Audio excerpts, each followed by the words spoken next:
И обряхме до въпроса на чашката. Само мърни от камерата, че... Истината е... Нека си пече. Значи с чайовете стана много особено. Аз по принцип никога не съм бил голям на чайовете. Обаче един приятел тук, който в нашия фонд, който ме така открехна на истинските китайски чайове. И в момента се опитвам кафетата да ги намаля до максимум. Сметка на чая. Да, добре, чай върши по-добра работа. Ти кажа, да, че всъщност не усещам много липса на кафе. Факт е, че все още не съм си примъкнал кафе машина да го карам. Сутрин първото кафе, нали, просто да ме събуди. И така. Обстановката според мен е позната. Тези, които са гледали, примерно, гледат Асенген в контракоментар. Редовно съм се насочил там. Да. Хола. Не. Аз тук винаги от кухнята, защото аз хола практически не го ползвам. Причината да имам хола е... Как че го ползваш като има... Да, всъщност единственото нещо, за което ползвам хола е, че когато има тревога, взимам си възглавниците и се премествам на дивана, защото имам правото на двете стени. Тоест и тази е много дебела стена. Тук всъщност... Тоест сега, ако има тревога, ние можем да продължим с записа тук да си говорим. Там ли ще се местим? Там се местим. А да са светлините или това няма? Не, сега. Това е било втората стомна, защото са гледали къде е града. Сега вече абсолютно не виждам. Кажи го това за двете стени, аз не го разбрах, не съм... Значи, когато има... За да си максимално защитен, трябва да има между тебе и възможното място на взрива, трябва да има минимум две стени. Тоест, ако има стъкла, примерно като прозорци, трябва да има една стена зад стъкло. Ако е примерно в това помещение, гръмна нещо, буквално ракета от ПВО-то някъде си взриви тук далече над нас, обаче стъклата ще се посипят и бъдеш порязан. А когато има две стени, хората си лягат в коридора, някой във ваната. Ваната всъщност е най-сигурното место. Децата ги слагат да спят във ваната. Че аз става нощ ще спът във ваната. Добре, вие представяте ли си в европейска държава в 21 век децата спът във вана?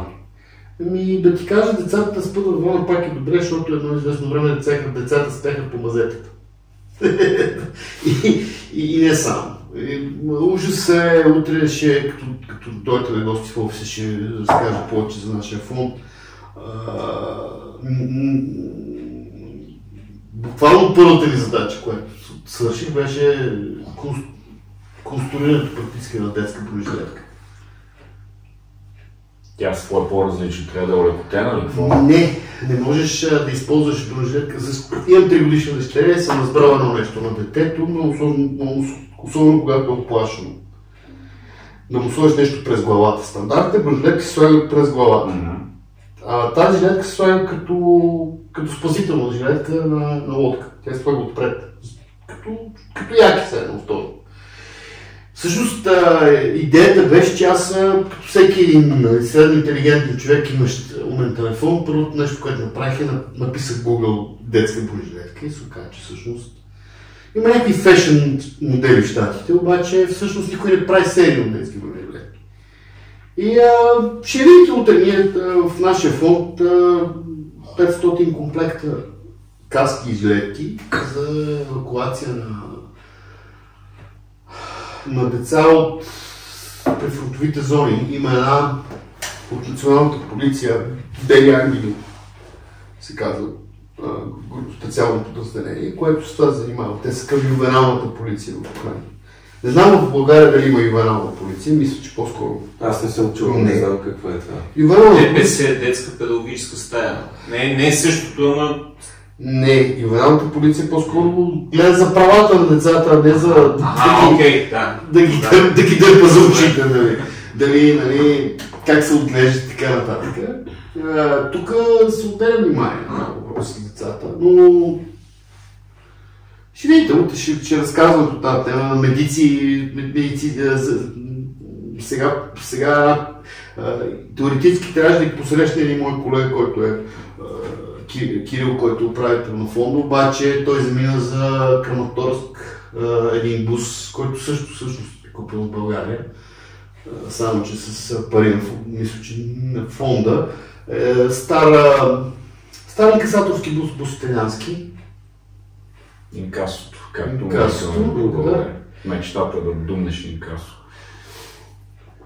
Значи, ако някой има инкасо... Сме го оборудвали за преоборудване за линейка. Да. Всъщност, по-скоро той е преоборудван в момента, за да могат за децата да ги извеждат, защото това се оказа много голям проблем. Това е много сериозен проблем, че хората отказват да се евакуират. Защо отказват да се евакуират? Не че толкова опишем руснаците нещо такова. Това са хора, които извън своя населен пункт и тая къща, това е всичко, което имат. Загубят ли го, те са нула. И хората не мислят прекалено логично. Тези, които са имали финансовите възможности, те отдавна са се изнесли. Да, виждаме ги в България и в другите държави. В България... Предизвикват сега, да не бъркаме принудителните туристи и бежанците. Защото има хора, които са принудителни туристи. Те имат пари. Вече не си чак толкова много. И те не си в България. Значи, ето, мога да ти кажа, примерно, колегата ми Антон, който го видяхте, който ме докара, неуждано живее в Германия. Да, ще се прибере в Украина, но за момента живее в България, в Германия. И много хора трябва да вземат решение буквално за часове, защото никой не знаеше февруари, 24 февруари никой не знаеше какво ще се случи. На мен ми се случи, аз първото ми идване, април месец мисля, че беше, не края на март. И карам дрехи до Сирет, там на границата, дето е в Румъния. И буквално, то беше много интересна история, защото с мен е тръгна в България една жена, която работи лятно време на морето, на нашото Черно море. И понеже учи онлайн, заради COVID, колегите и българи казват, че не оставиш детето при майка си и баща си, ела при нас в България, тук е малко по-разхайте, но нали, ще си учиш онлайн, така или иначе, или не присъствена форма на обучение. Ще излизаме, ще правя някакви неща и нея заварва войната на 24 февруари, тя ми казва, влизам в лекция и преподавателят вика, започна война. И те бяха горе в Черничев, как казваше града, дето е между Беларус и Киев. Чернигов. Така, Чернигов и оттам влизат руснаците към Киев. При което нейни близки с техните деца взимат и нейното момче на 13 години и се изнасят точно насам в този град, къде съм в момента. И ние по стечение на обстоятелствата, тя се качва в колата при мен, аз карам дрехи. Стигаме до границата, тия хора съответно карат момчето от другата страна, отиде жената да си го вземе, върна се с него и в хотела, който беше предоставил университета за нуждите на бежанците, аз карам чували с дрехи, си казвам, сега кой ще ги облича тия дрехи? Нали, ние в България си мислим, че като даряваш дрехи и те никой не ги ползва. Две жени се появиха, майка и дъщеря, възрастни, дъщеря примерно беше на 50. Пред очите ми ги облякоха с дрехите от колата, защото тия двете жени, така как сме ние в момента, така се беха изнесли от тях, без един кап дрехи.